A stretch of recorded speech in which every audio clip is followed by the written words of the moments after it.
Alors, j'ai prévu de faire une série de vidéos pour présenter les bâtiments ferroviaires de mon réseau. Pour cette première, voici la gare qui se situe au niveau 1. Il s'agit d'une maquette en carton découpée au laser et plus précisément d'une reproduction de la gare d'Andelot dans le Jura. La marque qui propose cette maquette est Architecture et Passion. Les maquettes en carton s'assemblent simplement à la colle à bois et l'ajustement des différentes pièces se fait en respectant des repères. Mon réseau est complètement fantaisiste et je n'ai pas du tout cherché à reproduire le site réel. De toutes les façons, la gare d'Andelot est une gare de passage alors que l'architecture du réseau la transforme en gare terminus. Au premier abord, la taille de cette gare paraît disproportionnée par rapport à l'espace qui lui est dédié sur le réseau.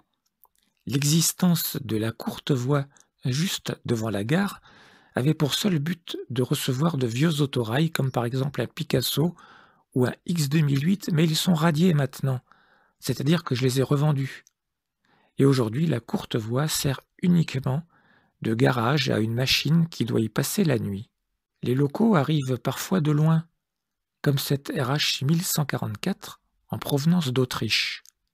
Quand cette situation arrive, le mécanicien est alors logé à l'étage de la gare qui sert de foyer au roulant. Plus sérieusement, pour comprendre le choix de cette maquette, il faut remonter dans le temps. Autrefois, dans un temps fort lointain, l'emplacement était occupé par la célèbre gare de Maintenon produite par Jouef. Lorsqu'il fut décidé de la remplacer par un bâtiment plus élégant, le cahier des charges prévoyait de trouver une gare aux dimensions identiques pour reposer sur les mêmes fondations. Et voilà l'explication d'Andelot sur mon réseau. De nuit, la magie opère grâce à l'éclairage.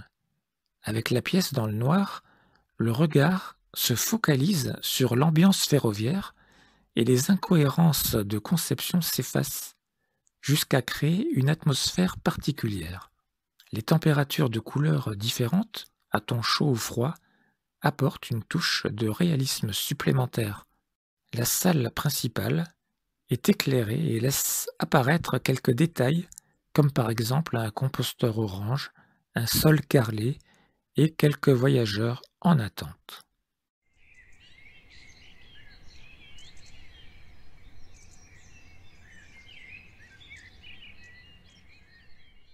Je crois que l'hôtesse a quelque chose à nous dire.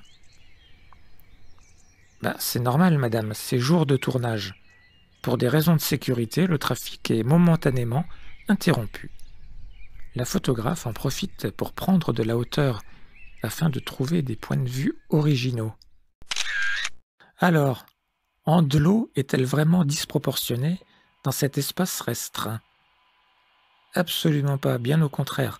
Le trafic est dense pendant les phases de jeu où règne une activité soutenue.